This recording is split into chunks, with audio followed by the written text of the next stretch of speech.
The year was approximately 570 CE. By this time, the people of the Arabian Peninsula had been practicing idol worship for a number of years. In fact, paganism had become an integral part of the people's livelihood, where various tribes would compete with one another to create unique idols in hopes that it would attract more tourists to their area and boost their economy.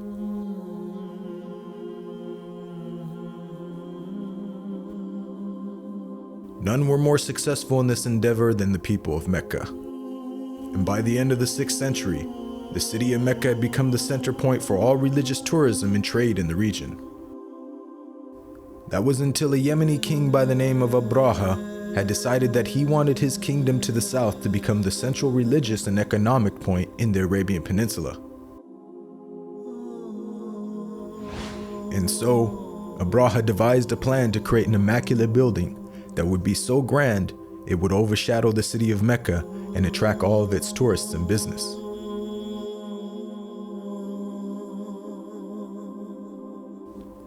Of course, this news didn't sit well with many of the tribes in the region who held the city of Mecca in high regard. One night, a short while after the initial opening of Abraha's new building, a lone tribesman managed to sneak into the area undetected. He then proceeded to desecrate the whole building.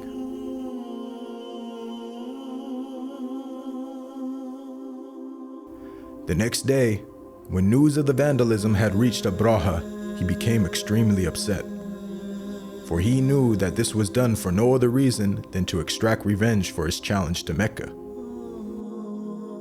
And so, Abraha gathered his troops and announced that he intended to go and destroy the sacred house in Mecca once and for all.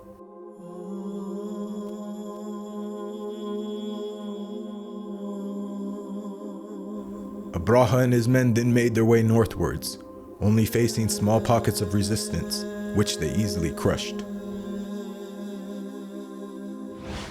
When news of the army's approach reached the city of Mecca, the people knew that they couldn't possibly fight off such a large number of men. And so, the people of Mecca decided that their only option was to retreat to the surrounding mountaintops and wait until Abraha and his men had fulfilled their task and left.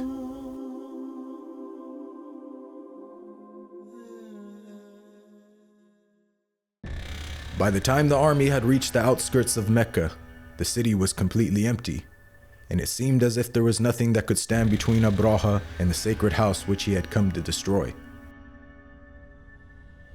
The army then began to march onwards, but then suddenly, Abraha's elephant refused to go any further.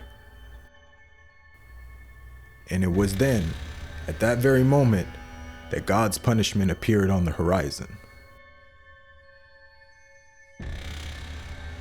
One of the reasons why the people were so terrified of Abraha and his men was because they used to employ elephants in their army, which is considered one of the largest creatures in the animal kingdom. And so, God Almighty responded to Abraha's arrogance by sending an army of one of the smallest and most harmless creatures on earth to destroy them.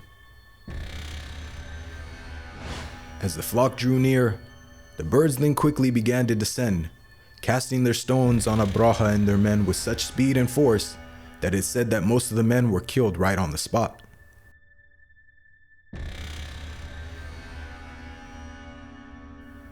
When the dust had finally settled, the once massive army, whose ranks were so large they appeared like stalks of grain, had now been completely decimated and destroyed, scattered across the desert lands as if they were trampled fields, eaten away by cattle.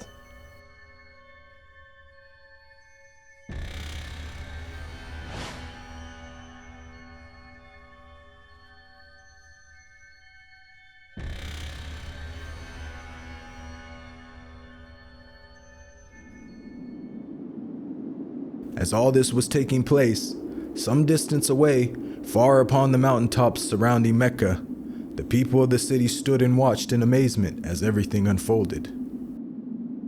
This was a scene that for many would shake them to their very core, and was an event so amazing that the people of Mecca would forever refer to that year as the Year of the Elephant.